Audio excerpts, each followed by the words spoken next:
Nouvelles accusations de violences sexuelles contre l'abbé Pierre. À ce jour, il est possible d'identifier au moins 17 personnes supplémentaires qui ont subi des violences. C'est absolument effrayant ce qu'on apprend. C'est ce qui est écrit dans un nouveau rapport.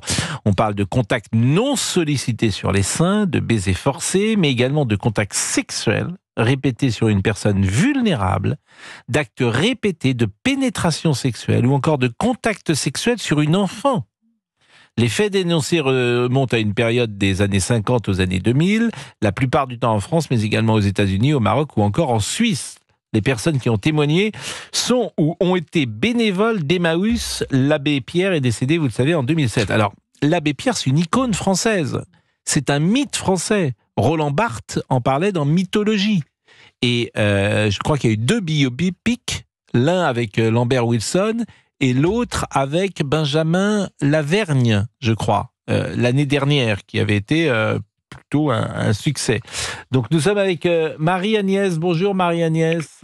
Bonjour Pascal, bon anniversaire. Vous êtes gentille Marie-Agnès. Vous êtes de quelle année vous-même? Vous avez passé 60 ans? Moi je suis vieille, moi je suis de 48 moi. 48, vous avez une bonne voix. Donc vous avez quel âge? 76? 76, et je peux encore courir après mes petits-enfants quand ils font des bêtises. C'est vrai? Ben moi, j'ai pas de petits-enfants, comme ça, ça m'évite de courir. C'est une joie, vous allez voir. Bon, et vous trouvez que vous êtes en pleine forme ou quand même que c'est plus difficile? Non, j'ai été un peu fatiguée, mais bon, ça va. On se plaint pas, il y a des choses pires dans la vie. Bon, bah écoutez, c'est bien. Vous l'avez connu, l'abbé Pierre? Oui, enfin pas connu bibliquement, c'est connu, oui.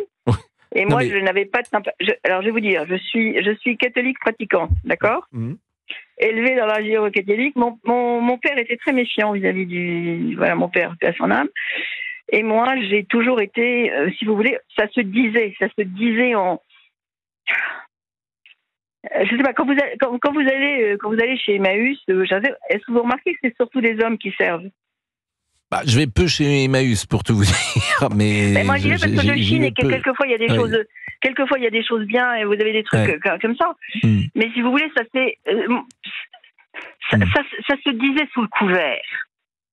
Mais vous l'aviez entendu. Vous l'aviez entendu. Comment? Vous l'aviez entendu. Oui.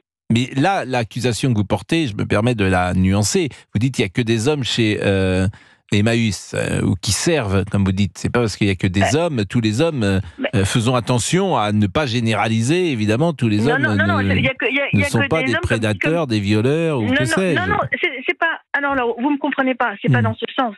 C'est comme si on avait peur qu'il y ait des femmes...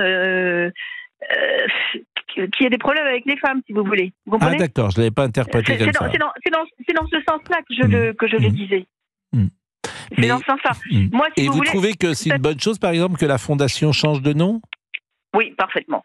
Mais elle va s'appeler d'ailleurs, on sait le nouveau nom de la fondation? Non, je sais pas. Non, je sais pas du tout. Je sais pas du tout. Mais si vous voulez, pour moi, c'est normal que ça change de nom et c'est normal que ça sorte. Bon, on peut rappeler le principe d'Emmaüs, parce que je suis pas sûr d'ailleurs que tout le monde connaisse même l'origine d'Emmaüs. Pourquoi ce nom Emmaüs? C'est l'appel de 54. Il avait commencé à se sévir. C'était pour aider les gens qui étaient dans la misère et autres, remettre le pied à l'étrier à des blessés de la vie, à des gens qui n'avaient plus de travail, qui étaient. On était dans les années d'après-guerre où il y avait quand même pas mal pas mal de misère. Et l'hiver 54, il y avait des gens qui étaient morts de froid. Marquez maintenant, vous en avez aussi. Mais voilà, ça venait en aide et c'était d'essayer de réinsérer par le travail et autres. On disait les ferrailleurs d'Emmaüs. On disait, vous voyez, ils ramassaient la ferraille. Alors le nom Emmaüs d'ailleurs est celui d'une localité de Palestine où Jésus réapparut aux apôtres après sa crucifixion. Il s'agit donc d'un endroit où les désespérés retrouvent l'espoir.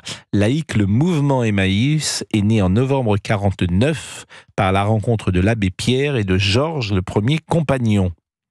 Donc c'est ça l'histoire d'Emmaüs. Ah oui, Emmaüs prend sa source à l'évangile. Oui, et puis il y a le fameux appel de l'abbé Pierre en 1954.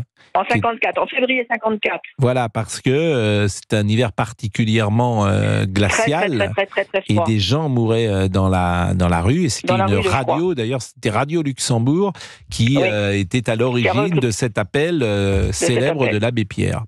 Bon, mais alors, bon, il est mort, donc il n'y a plus l'action par définition, elle est éteinte. Oui, mais regardez, pourquoi on ferait une exception pour lui quand on voit comment on traîne dans la boue certains écrivains qui sont morts ou qu'on retire en disant il était ceci, il était cela. Bon, certains on n'y touche pas parce que c'est des icônes de gauche, mais voilà. Donc qu'on ouvre la vérité plutôt que de susurrer, machiner et autres et que ça fasse des dégâts. Mais oui, mais de toute façon, il est clair qu'aujourd'hui, la parole quand même se libère. Vous semblez dire qu'elle ne se libère pas pour tout le monde. Tous les témoignages, aujourd'hui, plus personne ne peut passer à travers les mailles du filet, si j'ose cette expression. Et tant mieux d'ailleurs, tant mieux. Moi je trouve ça très bien en fait. Je trouve ça très bien que la vérité, un journaliste ne peut pas regretter que la vérité dans n'importe quel domaine arrive. Voilà. Et la vérité n'est jamais simple, autrement tout le monde la dirait, dit je ne sais plus qui.